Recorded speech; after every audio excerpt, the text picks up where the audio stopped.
Ahojte, ahojte, prajem krásny deň. Ja keď takto natáčam nejaké videjka, tak ja nikdy neviem, ako mám začať, ale potom zase, keď sa rozkecam, tak potom zase mám naopak problém skončiť, lebo potom mi zase chodia ďalšie a ďalšie veci, o ktorých by som chcela porozprávať. Možno ešte také info, som po takej menšej chorôbke, proste chrypečka, takže aj môj hlas je možno, že taký ešte trošičku sa doľaďuje a ďalšia vec, aj médiá same o sebe robia také ako keby skreslený hlas. Takže poďme rovno na vec teda. Dnešných pár slov by som chcela venovať trošku téme ženy, energie, samozrejme energie, hej, a plodnosť, počatie alebo naopak neplodnosť, hej. Možno, že začnem ako keby takou obklukou, ale ono sa to bude zdať, že je to také ako keby tie témy nesúvisia spolu, ale keď teda vydržíte do konca a vypočujete si toto dúfam, že krátke video, tak vám by to potom malo dávať práve celok.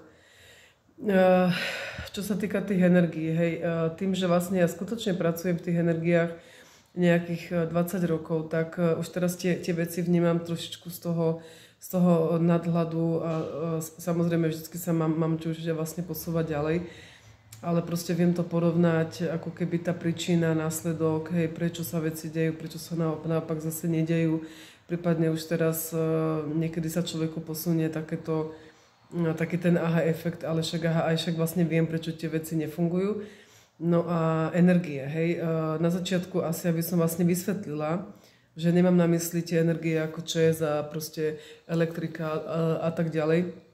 Mám na mysli energiu, tú jednu najhlavnejšiu, z ktorého vlastne vzniklo všetko a z ktorého sme vlastne vznikli aj my, hej. Tá jedna energia, ktorá vlastne vytvorila vesmír, tá jedna energia, ktorá koluje v nás, v našich fyzických telách, hej. Inak povedané, naše fyzické tela bez tej energie, poviem to na rovinu tak, ako to je, pardon za výraz, naše fyzické tela bez energie, skúste si pozrieť na cintorinoch, ako, hej, vlastne tam sú vlastne odložené naše fyzické tela. Čiže ja sa bavím o takom tom skutočnom živote, o takej tej energii v podstate, ktorá je naozaj všade. Keď si dáte napríklad sami sebe, alebo je tu už dneska v podstate aj Lipton, proste Dispenza, všetci títo známi ľudia v podstate propagujú, že keď naše bunky sa napríklad dajú pod mikroskop, tak naozaj 99,9% je vlastne energia a iba to jedno, toto je 0,01 alebo 0,001 dokonca percento je práve tá hmota. Hej, takže ale teraz nechcem do takýchto nejakých detailov zachádzať, aby to vlastne videjko bolo nejaké zaujímavé pre vás hlavne, tak poďme teda rovno na tú tému. Ja sa najskôr fakt ospravedlňujem za to, že asi bude moc priama, ale inak sa to asi nedá tak nejako trošičku vysvetliť. Dnešná téma neplodnosť, plodnosť žien, hej. Znova poviem taký nejaký príklad. Keď chcete, aby bola zem v podstate úrodná, proste hlina zem, aby bola úrodná, a aby naozaj mala všetky proste živiny, aby proste tie potraviny, hej, alebo vlastne to, čo sa do nej zaseje, aby naozaj bolo kvalitné, aby to vlastne bola zdravá taká nejaká proste plodina, tak vždycky je základ v tej zemine, hej. A hovorím to obrazne pretože úprimne, pojem žena, hej, skúste sa prosím, alebo takto, keď sa vy pozriete okolo seba, tak v tichosti, hej, máte vy pocit, že vidíte v dnešnej dobe ženy s veľkým Ž? To je otázka, hej. Samozrejme, že sme ženy, ale naozaj musím povedať, že ja mám proste pocit, že tá žena, ten pojem tej ženy s tým veľkým Ž sa dneska ako keby vytráca. Ja keď sa pozriem okolo seba, ja vidím krásne dievčatá, ja vidím nádherné proste upravené dámy, hej. Ale už vlastne s tým, že ja už v podstate vnímam tak trošičku aj tie energie, tak ja mám ako keby málo kedy vidím skutočne takúto nejakú bytvostku, takú tú ženu s takým tým s takým tým podtónom takého toho ženstva, takú tú silu v tej žene, hej, takú tú ladnosť, takéto mamečkovstvo, hej, že takéto ako keby vedomie si samej seba, taká, hej, že takúto láskyplnosť, hej. Ono to je veľmi, veľmi ťažko vysvetliť. V podstate dneska, čo vidím, tak vidím veľmi šikovné ženy, ktoré teda robia robotu aj za chlapa. čo teraz ako skôr by sa mi chce plakať, ako teda smiať, hej. Okrem iného takéto nastavenie, že kde ženy síce stíhajú dneska o mnoho viacej, ale žena má byť stále žena, hej. A ja som si tiež prešla takým nejakým časovým úsekom, že keď som riešila veci aj za proste chlapa, hej, nejakú dobu, aj za... Jednoducho vidím to aj na tých ženách okolo seba, proste, že pokiaľ žena, ja neviem, rieši domácnosť sama, financie sama, proste všetko, hej, jednoducho nezaoberá sa len čisto tou svojou ženskou úlohou, tak dosť často som si všimla, že práve takéto ženy majú problémy so štítnou žľazou. Hej, pretože štítna žľaza má veľký súvis s hormónami. A aj keď si pozriete napríklad duchovné príčiny chorôb od Louise Hayovej, na ktorú teda ja 20 rokov nedám samozrejme dopustiť, tak tam v podstate aj tá príčina toho je práve o tom, že tá žena ako keby stíha kompletne všetko. My to naozaj stihneme, hej, ale zase otázka je za akú cenu, hej. Ďalšia vec v podstate, tá štítna žľaza vie dosť ako keby rozhádzať ten ženský organizmus. No a ako nám v podstate, ako nám nefungujú také lebo my ženy máme svoju vlastnú energetiku. My máme svoje vlastné systémy a myslím, že dávnejšie som zachytila takú informáciu, ktorá so mnou celkom rezonuje v rámci energetiky Slovanov, v rámci ako ženy a muži, že muži idú ako keby hore, ako keby, myslím, že je to horizontálne, a ženy zase energeticky idú tak, hej? Čiže vlastne ono sa to ako keby v kríži sa to, ale v rovnomernom kríži, hej? Ono sa to ako keby má v podstate vyrovnávať, hej? A pokiaľ napríklad tá žena fakt robí v podstate aj tú chlapskú robotu, tak tam tá energetika je ako keby narušená, hej? A úplne povedané, ja som aj minule urobila také nejaké videjko dávnejšie o význame sukien a šiat v role ženy. A ako keby vyzvala som v tom videu na taký pokus, kde teda som poprosila tie ženy, aby fakt nosili minimálne 2-3 mesiace buď sukne, samozrejme dlhé, nie také tie nejaké mini, také tie dlhšie sukne na lepšie pozem, alebo teda šaty, a aby to vlastne porovnali po tých 2 mesiacoch nosenia. Verte mi, že poznám to aj sama na sebe, je tam obrovský rozdiel v energetike. Hej, obrovský rozdiel. Dokonca tá sukňa vás, teda mám na mysli ženy teraz, vás ako keby zabrzdí v určitých prácach. Hej, proste aj tá sukňa vám samozrejme povie, že ale vy ste žena, v podstate tak máte riešiť ženské veci, ako ženskú robotu, hej. Samozrejme, ako význame energetiky, to sa ani nedá proste ako povedať, hej. To je tam tak silný prúd. Ja som si potom po nejakej dobe obliekla práve nohavice, proste v rýchlosti som potrebovala niečo a fakt som proste pocítila takúto mužskú energiu. Hej. Je to ono naozaj, ako pokiaľ sa to človek ako nevyskúša, tak je to veľmi ťažko opísať, hej.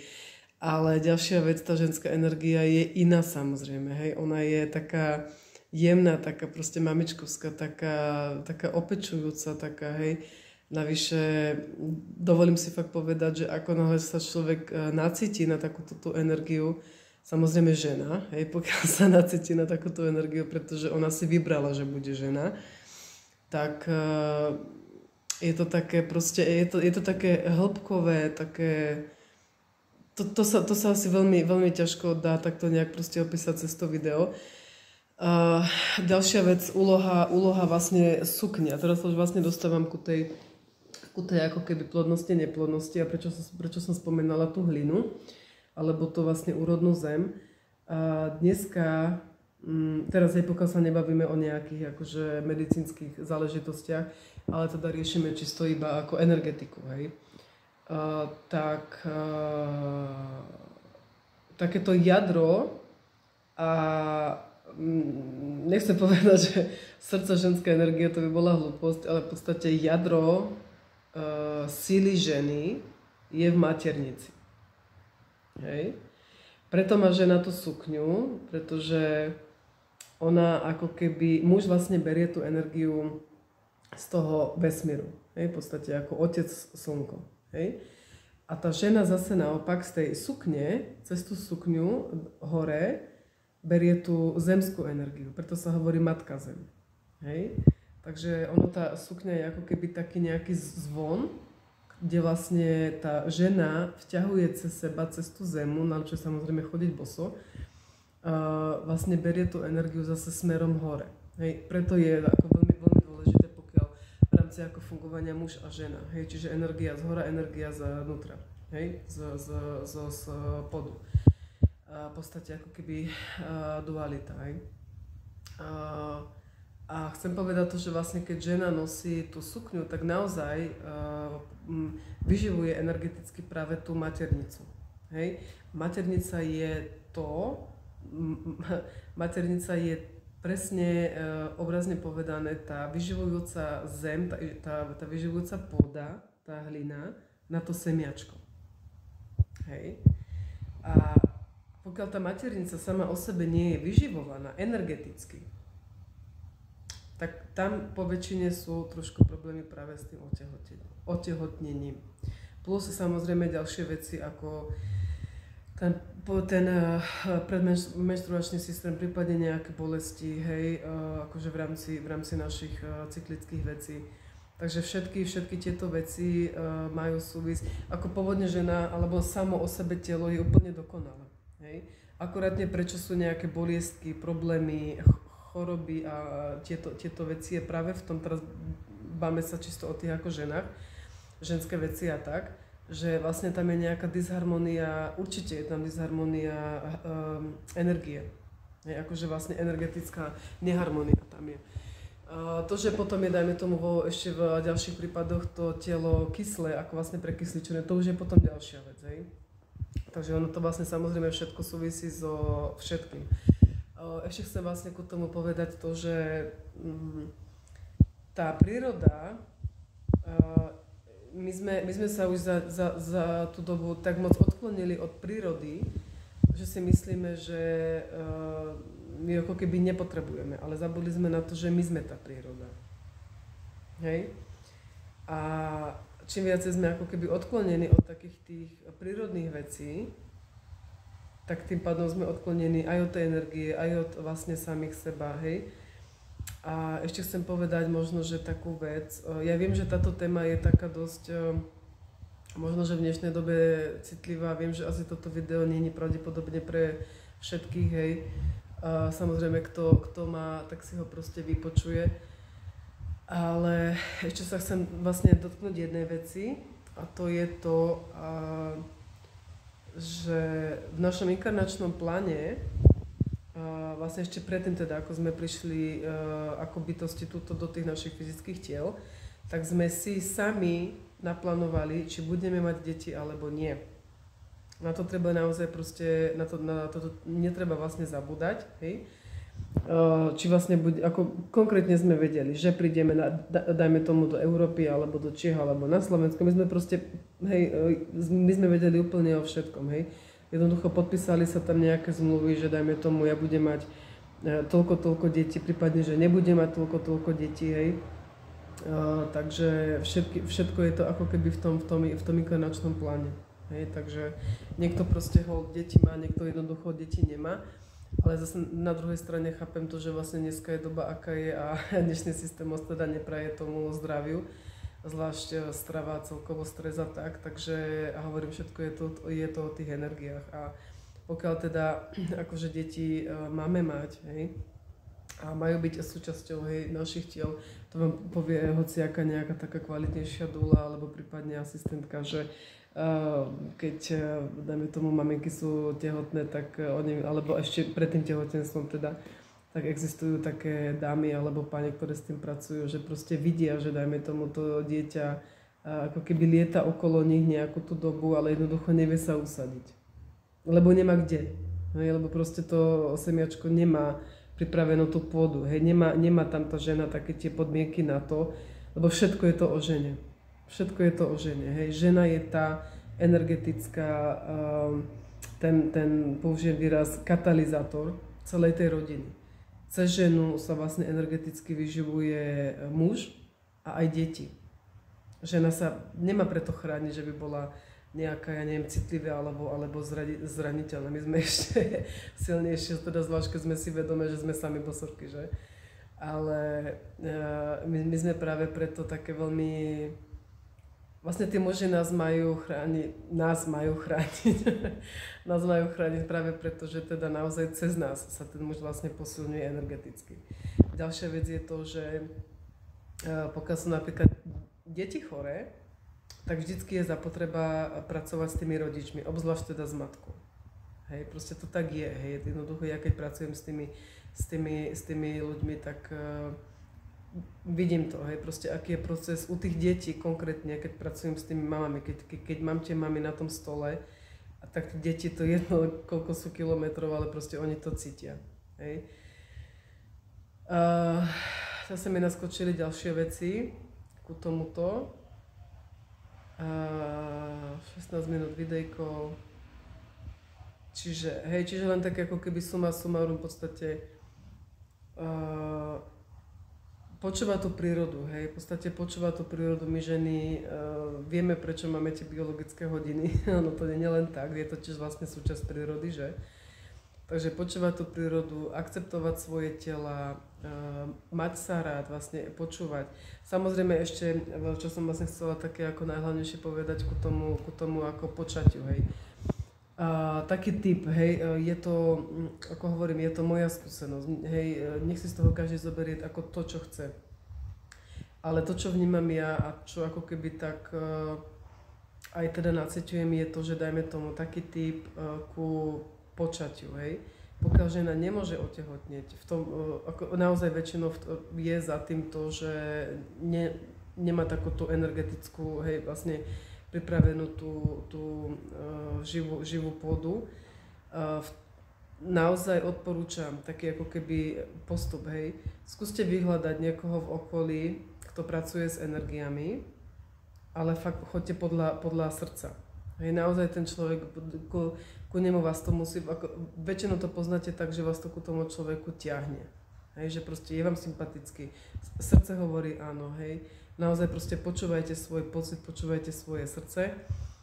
Choďte ku takémuto človeku za takým tým účelom ako keby energetickej práce na sebe, hej, prípadne očistenia nejakých vecí, vyčistenie čakier, jednoducho on už, ten daný človek by už proste mal jednoducho vedieť čo, hej.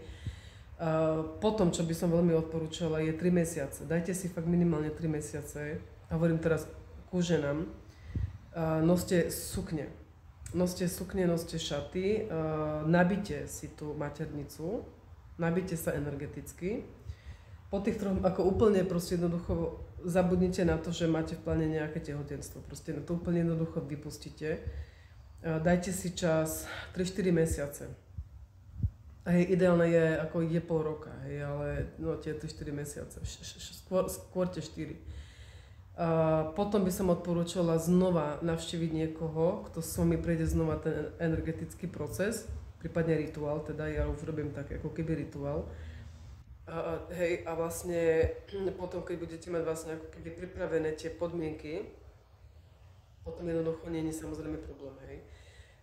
Je to takýto môj nejaký, to čo som si ja všimla, hej. Samozrejme vy sa na to môžete pozerať úplne inak, samozrejme každý má úplne také nejaké skúsenosti, ale naozaj toto som si všimla, že je asi tak vo väčšine vlastne prípadov taká nejaká vec.